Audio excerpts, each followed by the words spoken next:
wa Bunge la Jamhuri ya Muungano wa Tanzania, tambua uwepo wa Spika mstaafu dada yetu Anna Makinda, lakini katibu wa Bunge, mwenyekiti wa kamati ya uwekezaji na mitaji ya umma na wabunge wote mliopo hapa. Mheshimiwa Profesa Kitila Alexander Mkumbo, Waziri wa Nchi Ofisi ya Rais, Mipango na Uwekezaji. Mheshimiwa Balozi Hamis Musa Omar, Waziri wa Fedha. Waheshimiwa mawaziri na manaibu mawaziri wote mliopo hapa. Balozi Dr. Moses Mpogole Kusiluka, Katibu Mkuu Kiongozi. Niliambiwa ulimwalika pacha wako, si yupo kutoka Zanzibar?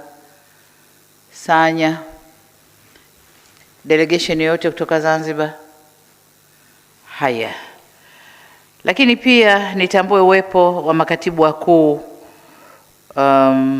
makatibu wakuu viongozi waliostaafu, kaka zetu Mzee Luhanjo na kaka Sefue. Nimefurahi kuwa nanyi hapa. Mheshimiwa Jaji Mkuu mstaafu Hamed Chande, lakini pia na tambue uwepo wa mtendaji mkuu wa mahakama John Jingu na wote waliotoka kwenye sekta hii ya sheria. Tunafurahi kuwa nanyi hapa. Mheshimiwa Albert Chalamila, mkuu wa mkoa wa Dar es Salaam, pamoja na wakuu wako wote wa wilaya uliofuatana nao hapa. Lakini na furaha kuwa na mgeni wetu, ndugu yetu Ephraim kutoka Wizara ya Nishati ya Zambia. Karibu sana. Mheshimiwa au ndugu Dr. Fred Msemwa, Katibu Mkuu Ofisi ya Rais, Mipango na Uwekezaji, mwenye dhamana hii ya uwekezaji. Makatibu wakuu na manaibu makatibu wakuu mliopo nasi, asante sana. Ndugu Mheshimiwa Kitila, leo amesema tukuite Mheshimiwa Mchechu, Nehemia Kiando Mchechu, msajili wa hazina, tunashukuru kuwa nawe hapa. Ndugu Wahid Mohamed Sanya hayupo, pacha wake hayupo, lakini tambue wawakilishi wa vyombo vya ulinzi na usalama mliopo nasi hapa, wenye viti wa bodi za wakurugenzi wa taasisi na watendaji wakuu wa taasisi mliopo wote, natambua uwepo wenu. Viongozi wa sekta binafsi, natambua uwepo wenu. Viongozi wa vyama vya siasa mliopo nasi hapa, waheshimiwa viongozi wetu wa dini, ndugu wanahabari, wageni wetu waalikwa, mabibi na mabwana. Jamhuri ya Muungano wa Tanzania, kazi na utu. Nawashukuru sana. Ndugu zangu, nami nitumie nafasi hii kumshukuru Mungu pata fursa kushiriki nanyi tena katika siku ya gawio ambayo sasa imekuwa sehemu ya utaratibu wetu ndani ya serikali. Na hii ni siku maalumu ya kupima mwenendo wa uwekezaji, tija ya uzalishaji na mchango wa taasisi na mashirika ya umma kwa ujumla katika maendeleo ya taifa letu.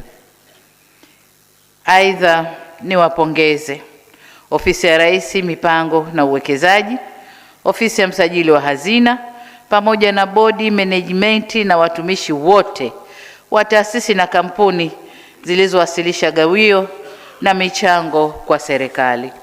Hata kama hamkuwasilisha hapa, lakini kama mmetoa michango yenu huko kwa serikali, nawapongeza wote.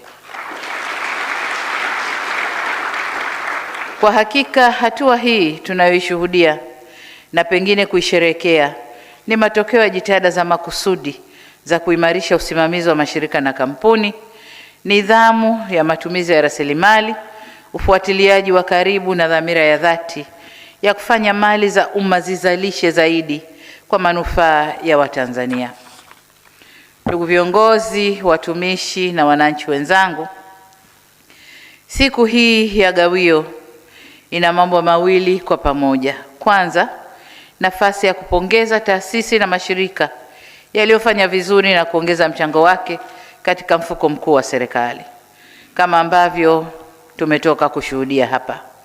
Lakini la pili ni nafasi ya kutathmini kwa jicho la uwajibikaji maeneo yanayohitaji maboresho au kufanyiwa kazi zaidi. Tathmini hiyo inayohusu pia mashirika na makampuni ambazo zimeshindwa kutoa gawio au zimetoa gawio pungufu kilinganishwa na mwaka jana. Tathmini hii tuliifanya mwaka jana, niliagiza mwaka jana, na msajili wa hazina na timu yake wameenda kuifanya vizuri, na matokeo yake tumeshuhudia leo hapa. Wale ambao hawakuwa na sifa za kuchangia mwaka jana, mwaka huu wamechangia, lakini wengine ambao walichangia pungufu mwaka jana, mwaka huu wamezidisha. Na mlikuwa mnaniona nikinong'ona nao hapa, nilikuwa na set targets mpya hapa.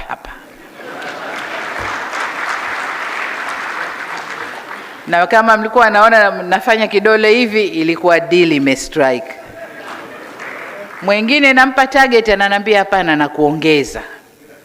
Na mmoja tu ndio amedrop kuliko kiwango cha mwaka jana, lakini bado amefanya vizuri. Nimemuuliza kwa nini umedrop, kanambia anajenga makao makuu yangu mpya. Kwa hiyo pesa imekwenda huko, imepungua huko. Nikasema hiyo nayo uwekezaji, ungeiweka humo tukaihesabu. Kwa hiyo mambo sio mabaya. I'm proud of you guys. Very proud of you. Kama tulivyomsikia msajili wa hazina, mwaka huu tumepokea jumla ya shilingi trilioni 1 bilioni 327 kilinganishwa na shilingi trilioni 1 bilioni 28 mwaka jana, sawa na ongezeko la 30%, au kwa namba halisi tumeongeza bilioni 300. Si haba, si haba. Hii imetokana na uzalishaji zaidi na kuimarika kwa tija na ufanisi wa taasisi zetu, na hiki ndio kilikuwa kilio kikubwa, kuimarika kwa tija na ufanisi katika taasisi zetu. Taasisi zilikuwa zinakula zaidi serikalini kuliko zenyewe kupeleka, lakini sasa tumebadilisha mwelekeo, na wapongeza sana. Katika hatua hii na wapongeza wote waliochangia mafanikio haya, hasa taasisi zilizoongoza kwa gawio, zile zilizorejea kwenye faida baada ya kupita kipindi cha changamoto, zile zilizopunguza utegemezi kwa serikali, nao ni mchango mkubwa sana. Kama ulikuwa unakula serikalini, sasa serikali weka pesa yako, mimi nayo ya kwangu nitajiendesha, mchango mkubwa sana. Lakini vile vile pamoja na kampuni zenye hisa za serikali ambazo zimeendelea kuonesha thamani ya ubia wenye tija, wote hongereni sana. Wote kwa pamoja mmetuonesha kuwa taasisi za umma zinaweza kufanya vizuri kwa kutoa huduma na kujiendesha kwa ufanisi, kushindana na kuchangia mapato ya serikali, na hatimaye kuwa sehemu muhimu ya ujenzi wa uchumi wa taifa letu. Haya ndio maono na mwelekeo tunaoutaka. Kwa hiyo pale yanapoonekana mafanikio, hatutaacha kuyatambua na kuyapongeza.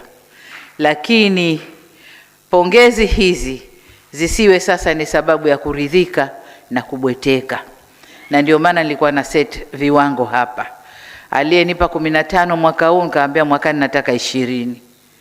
Mwingine alikuja nadhani na 11, nikamwambia niletee 15. Akanambia nitafika mpaka 25. Nikamwambia bravo. Kwa hiyo huu ndio mwelekeo ambao tunautaka. Sasa pongezi hizi tusibweteke, lakini ziwe chachu ya kuongeza juhudi na maarifa kwa matokeo yaliyo bora zaidi.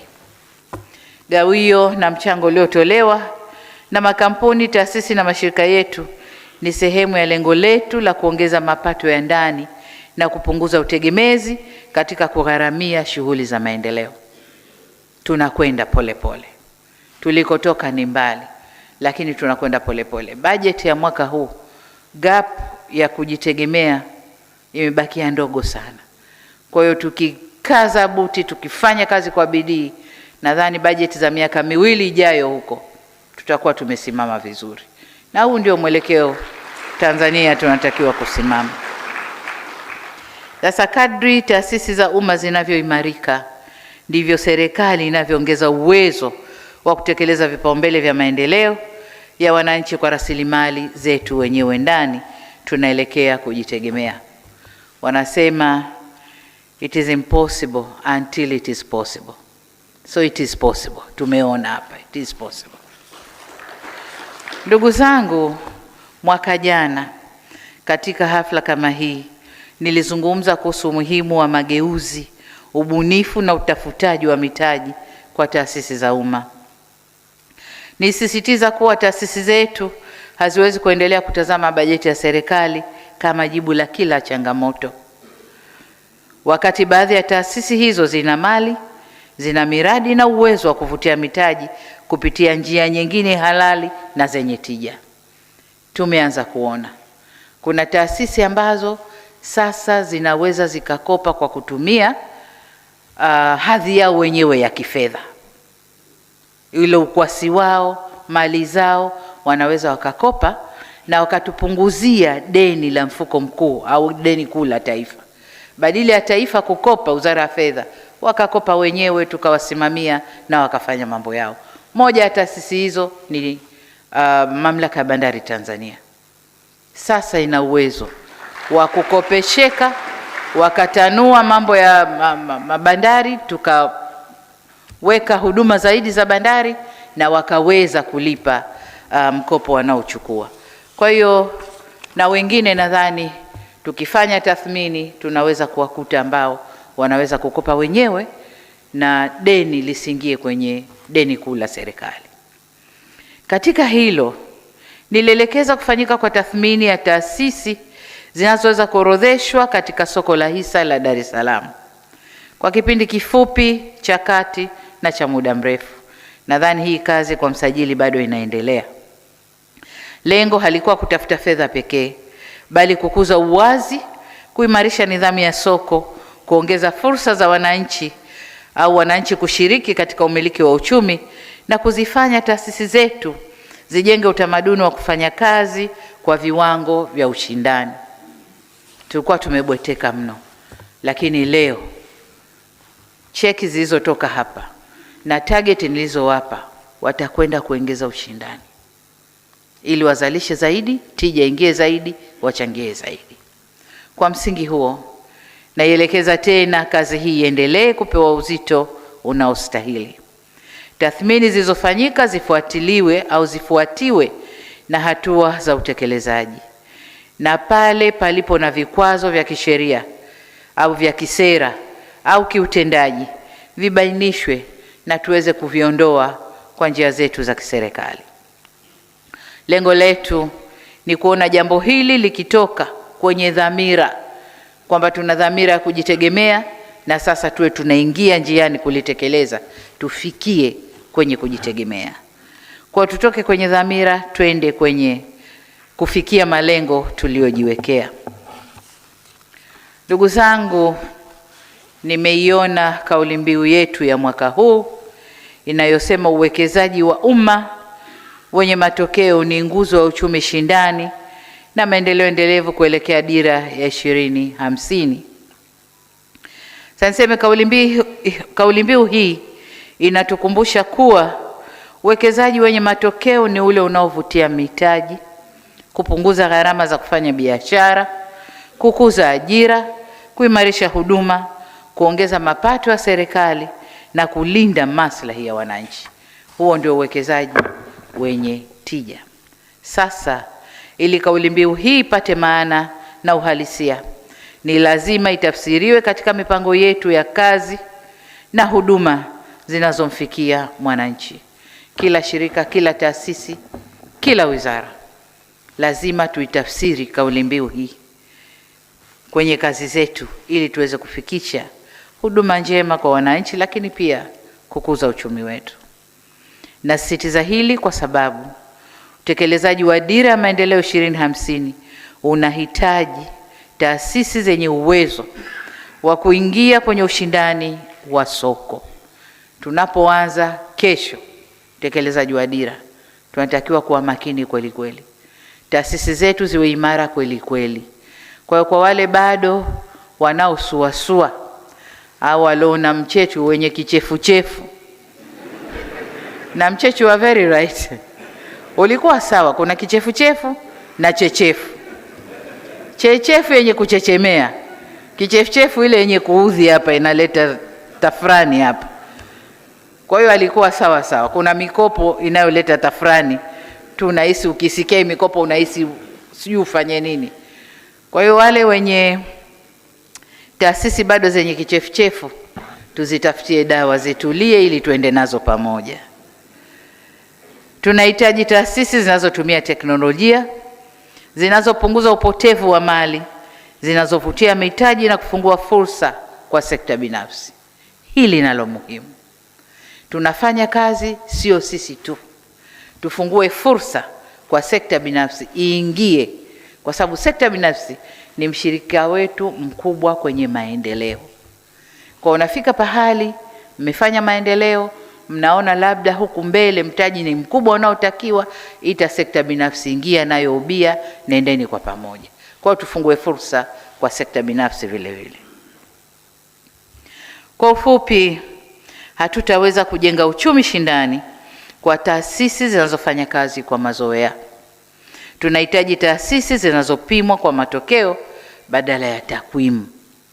Tuna mtindo wa kuandika ripoti zetu, matakwimu mazito mazito, hayana tafsiri, lakini ukiingia ukikaa kitako ukizitafsiri takwimu hakuna kilichotokea. Au kama kipo hakina impact kubwa kwenye uchumi au kwenye hata kwenye maendeleo ya taasisi. Kwa sasa tutoke kwenye takwimu tuende kwenye reality. Tukisema tumefanya ngapi 8, ziwe ni 8 na impact ya 8 iwe imeonekana. Kwa hiyo tutoke kwenye dhamira tuende kwenye utendaji. Kwa hivyo kila taasisi haina budi kuitafsiri kauli mbiu hii kulingana na nafasi ilionayo katika kujenga uchumi wa nchi. Ndugu zangu, jambo lingine ambalo tunataka kuliangalia kwa umakini mkubwa ni uongozi na usimamizi katika kuendesha mashirika na taasisi zetu. Tunaweza kuwa na kila kitu, lakini kama uongozi hauko makini, kiongozi, bodi, watendaji hawako makini, tunaweza tukashindwa, tusifanye kitu. Kwa swala la uongozi na usimamizi wa taasisi zetu, tumezungumza tathmini, lakini uongozi na usimamizi wa taasisi zetu na lenyewe ni jambo kubwa sana. Dira yetu ya 2050 haitakamilika kwa mipango na utajiri wa rasilimali kama alisoma mmoja kati yetu pale, bali itatekelezwa kwa namna rasilimali hizo zitakavyosimamiwa, kulindwa na kugeuzwa kuwa fursa, huduma na maendeleo kwa wananchi. Hatuhesabu tu kwamba tuna nini, tuseme mashamba tuna ekari 30,000, lakini ekari 30,000 hazizalishi, hazina thamani, isipokuwa wewe unalipa tu kila mwaka kule ardhi, lakini zenyewe hazizalishi. Hiyo sio maendeleo. Naomba tutafsiri kauli mbiu hii, kila taasisi kwa kazi yake.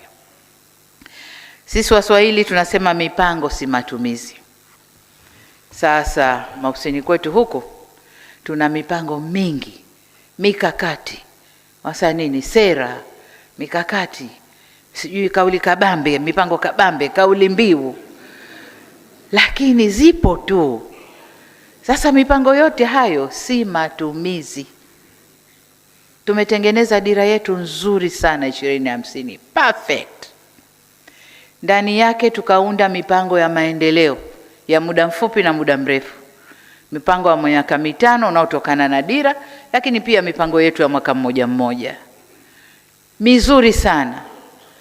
Na juzi Kitila ananiambia tumemaliza nyenzo zinazoongoza utekelezaji wa dira, tunakuomba uje uzizindue. Kwa hiyo tutakwenda kuzindua na nyenzo. Lakini yote haya hayataleta impact wala maendeleo ya nchi kama hakuna kuitafsiri, kutathmini na kusimamia utekelezaji wake. Kwa hiyo tujipange kwenye utekelezaji wa dira yetu.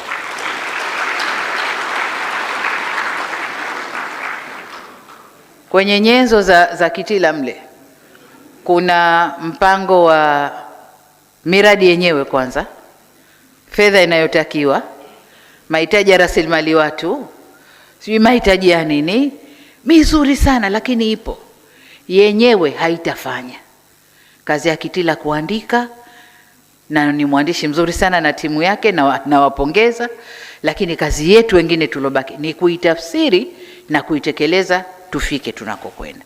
Kwa hiyo mipango si matumizi. Mipango ipo mizuri, tuwe wabunifu kutafuta mitaji, tufanye matumizi, tufike tunakokwenda. Mipango peke yake si matumizi. Sasa dira yetu kama nilivyosema imeandikwa vizuri sana. Mambo yote yako vizuri sana, nyenzo ziko tayari, lakini twende tukazitafsiri na tufanye. Hapa ni nafasi ya msajili wa hazina, makampuni, taasisi zetu za serikali na Watanzania wote. Twende tukatafsiri. Wataalamu wetu watutafsirie mipango ile walioiandika vizuri sana kwa lugha nyepesi, ili watu waweze kuitafsiri na kuitekeleza katika maeneo yao tofauti tofauti. Kwa mwelekeo huo, maelekezo yangu kwa ofisi ya msajili wa hazina ni kuendelea kusimamia na kuratibu kampuni ambazo serikali ina hisa, ili kuhakikisha uwekezaji huo unaleta manufaa yanayolingana na thamani ya uwekezaji wetu. Twende tukatafsiri kauli mbiu yenu wenyewe mlioitoa, lakini na mipango yetu ya taifa tukaitafsiri huko kwenye mashirika yetu ambayo serikali ina hisa, ambayo yamesimama yenyewe kama shirika ya umma. Twende tukatafsiri na tufanye vizuri. Tunasema ubia mzuri ni ule wenye kunufaisha pande zote. Makampuni yenyewe yanufaike, serikali inufaike, na wananchi wanufaike, taifa kwa jumla linufaike. Huu ndio ubia mzuri. Kwa tusiwe tu kwa miaka kadhaa serikali inaubia wapi, serikali inaubia TIPA, serikali inaubia sijui wapi, serikali inaubia shirika gani, lakini nenda katizame ubia ule umeleta nini serikalini? Hakuna. Kwa miaka kadhaa nyuma hakuna, lakini sasa hali inabadilika. Ubia mzuri ni ule unaonufaisha wote, wabia wote wanufaike. Kwa sisi wa Tanzania tusimame tunufaike. Maeneo yote ambayo tunaubia tusimame tunufaike. Lakini hata yale tunayosimamia wenyewe ambao hayana ubia, watendaji ni sisi, wa kuyafanya yafanye kazi ni sisi. Hili ni letu, hali na mjomba, hali na msaada ni sisi. Kwa hiyo twende tukasimame vyema, tufanye kazi ya kuleta maendeleo kwenye nchi yetu. Kwa upande wa taasisi na mashirika yote ya umma, mhakikishe mipango na mikakati ya kiutendaji inaendana na vipaumbele vya dira ya maendeleo ya 2050. Lengo ni kuona utekelezaji wa dira 2050 ukitafsiriwa katika utendaji kazi wa kila taasisi, ili tulioyapanga yaweze kuwanufaisha wananchi na taifa kwa ujumla. Katika hili nazitaka wizara zinazosimamia taasisi hizi, bodi za wakurugenzi. Leo mpo wengi hapa wenye viti, na nilikuwa naangalia wenye viti wanavyopanda na watendaji wao. Wenye viti wengi wako energetic, wengi wako energetic, na ndio maana tunakwenda. Bodi nyingine mtendaji kijana, mwenyekiti kijana. Hasa mwanzo wachagua nasema hawendi kudundana hawa, lakini kumbe wanadundana kwenye maarifa na mambo yanakwenda kama mlivyoona hapa. Niwaombe, nendeni katafsirini dira kwenye mipango ya kazi zenu ili tuende vizuri. Kazi hii si jukumu la msajili wa hazina pekee. Kila wizara yenye taasisi chini yake ina wajibu wa kuhakikisha taasisi husika zinafanya kazi kwa ufanisi, zinaongozwa kwa weledi, zinapimwa kwa matokeo na zinachangia kamilifu kufikia malengo yaliyojiwekea. Wanapokea malalamiko kutoka kwa mawizarani huko, shirika langu hili linasuasua, hili haendi, huyu anasafiri tu, huyu ana hivi tu. Sasa waleteni, lakini msilete hayo, tunleteni na tathmini ya utendaji ya mashirika, halafu tuamue nani anakaa wapi. Lengo ni kuweka watendaji tuende mbio. mmesikia hapa, benki zimevaa njuga, zimetukosha uso. Tuko namba 3 na namba 4. Wale waliokuwa wakituona sisi wa huku tu sasa, na pengine ndio mengine yanayotokea hayo, sasa wanatuona tukipaa, wanatutazama wale. Sasa ile wale iende kila pahali, isiwe mabenki tu. Inawezekana, tunaweza kufanya Watanzania. Twendeni. Ndugu zangu, ninapoelekea kuhitimisha hotuba yangu, nirejee pongezi zangu kwa mafanikio haya makubwa, lakini kama nilivyosema, tusibweteke. Makubwa leo, mwakani haya sio makubwa tena. Natarajia makubwa zaidi. Na mwakani niseme tena, haya makubwa. Kama anavyosema Rais wa Zanzibar, yajayo yanafurahisha. Kwa hiyo mwakani nataka nifurahi kama hivi. Nikisema hivyo, natarajia maboresho makubwa zaidi kwa mwaka ujao. Natamani kuona idadi ya taasisi zinazochangia mfuko mkuu wa serikali ikiongezeka sambamba na kupungua kwa utegemezi au ruzuku kutoka serikalini. Tuendelee kupunguza utegemezi, tuendelee kupunguza ruzuku, na taasisi zinazochangia nyingi ziqualify ziweze kuleta serikalini. Hebu wale ambao hawachangii, fikiria tu situation. Umezaliwa, umelelewa nyumbani, umelishwa, umetunzwa, umekuwa, umesomeshwa. Sasa umekuwa mkubwa, una kazi nzuri. Unapiga teke kabisa kwa baba na mama kule nyumbani, au kwa shangazi aliyekulea au whoever. Unapiga teke kabisa, huna habari nako. Unasema sasa mimi ndo nimefika hapa, ngoja ni enjoy maisha, muda ni mfupi.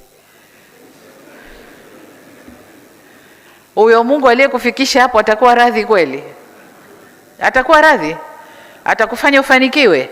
Hutafanikiwa. Kwa mashirika, jamani, tumeyaunda, tumeyalea, tumeyapa ruzuku, tumesijua hapa kitu gani, mpaka mmekuwa mmefika pahali. Sasa mjitegemee. Lakini mbali ya kujitegemea, rudisha na nyumbani. Kule kuliko kulea kukakutengeza, kukafanya ufike ulikofika. Rudisha na kule ili mambo yaende vizuri. Na pengine kule umeacha wadogo zako, pengine watoto wa kakako, wajukuu ndo wanakwenda kwa babu na bibi sasa. Na wenyewe wanataka matunzo, sio? Sasa rudisha fadhila kule ambako umetunzwa ukakuwa.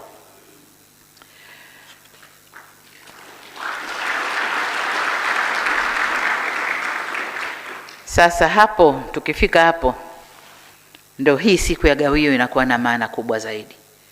Inakuwa na maana kweli, na itakuwa siku ya kitaifa. Jana nilikuwa naangalia mitandao ya kijamii wanavyoichambua siku ya gawio, matumaini walionayo na siku ya gawio. Kuna wachache walikuwa wakiponda ponda, lakini wengi walikuwa wanachangia kwa matumaini. Wanaisubiri siku hii kwa hamu kubwa,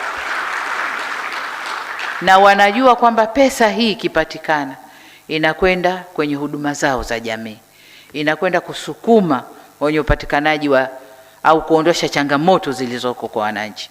Kwa hiyo wananchi wanaijua kwa hamu, wanaisubiri kwa hamu siku hii, wanaitambua na wanaisubiri kwa hamu.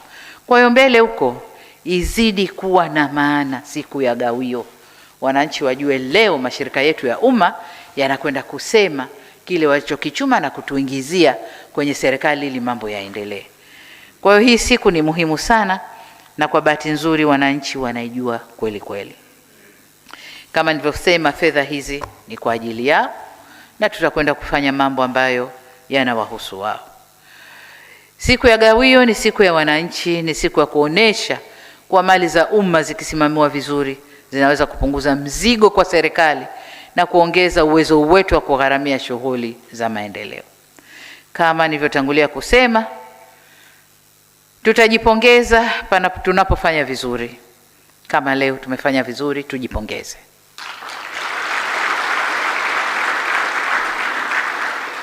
Vile vile tutajirekebisha na kuimarisha au kuboresha pale penye mapungufu. Kwa tukitoka hapa, wale ambao hawakutajwa leo bado tunasuasua, twende tukarekebishe kwenye mapungufu na tuimarishe taasisi zetu. Lakini niseme pia kwamba hatutasita kuchukua hatua pale tutakapobaini uzembe na matumizi mabaya ya rasilimali za umma. Hatutasita, na ndio maana nasisitiza sana tathmini.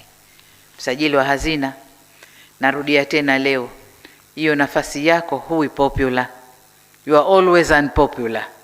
Mchechu, Nehemia, kafanya, kasema, kazuia, karudisha. Ndio kazi yako. Uwe tu na moyo mkuu ndugu yangu, au sijui mwanangu, uwe na moyo mkuu tu, lakini hiyo ndio kazi yako.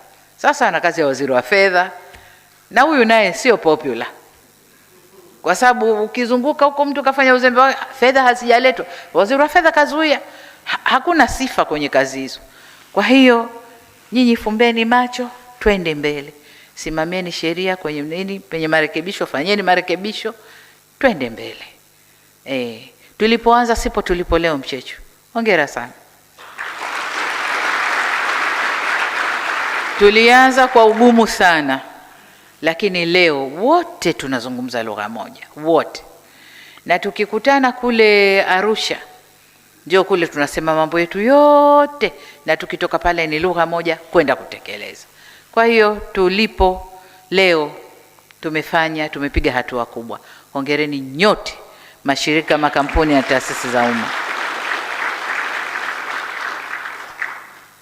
Niwashukuru kwa tunzo mlionipatia ya kutambua mchango wangu katika kuimarisha usimamizi wa taasisi na mashirika ya umma. Naipokea tunzo hii kwa unyenyekevu, nikitambua kuwa hii ni heshima ya kazi ya pamoja, si kazi yangu peke yangu. Ningesema hapa mpaka siku moja nilikuwa na sana mawaziri wangu hawa, nikamwambia nyinyi mmezoea kugombezwa mnataka mimi niwagombeze niseme kama mbwa wa ajipu nitoke moto hivi mdomoni? Sasa wote wadogo hawajui mbwa wa ajipu ni nani. Mmoja akaenda akagugo, akampata, akawarushia wenziwe, jamani mbwa wa ajipu ndio huyo. Kwa hiyo tunapo sema tuelewane tu kwa haraka. Hakuna haja ya kupigana makelele na kufokeana kama mbwa wajibu hapa. Moto unatoka mdomoni. Twende tu kwa haraka na tukatekeleze. Kwa hiyo mimi nawashukuru. Ningesema hapa msingekwenda kutekeleza, haya leo yasingekuwa. Lakini mimi nimesema mmekwenda kutekeleza, haya hapa. Kwa hiyo tuzo ile iliyotoka ni yetu sote ndugu zangu, yetu sote. Tuendelee kushirikiana ili mali ya umma izalishe zaidi kwa manufaa ya Watanzania. Na mwisho niseme kwamba kwa pamoja tukisimamia mali za umma kwa nidhamu na uadilifu, uwekezaji wa serikali utakuwa nguzo muhimu kwenye uchumi shindani na maendeleo endelevu kuelekea utekelezaji wa Dira 2050 na kuelekea kwenye Tanzania tunayoitaka kwenye miaka 25 inayokuja. Namwomba Mwenyezi Mungu atutie nguvu, atupe afya na furaha za mioyo, tukafanye kazi hizi kwa uadilifu mkubwa, ili pale tunapotaka tufanikiwe kufika. Lakini vile vile Mungu aibariki nchi yetu na azibariki taasisi zetu, mashirika, makampuni, taasisi wote. Mungu atubariki na ibariki nchi yetu Tanzania. Asanteni sana kwa kunisikiliza. Asante, naomba tuinuke na tuendelee kupiga makofi mengi kwa Mheshimiwa Rais.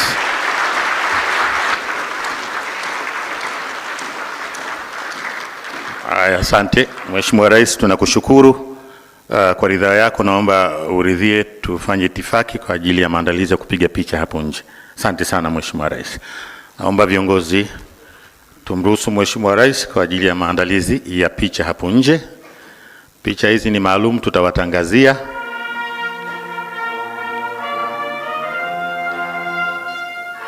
Haya, naomba tukae.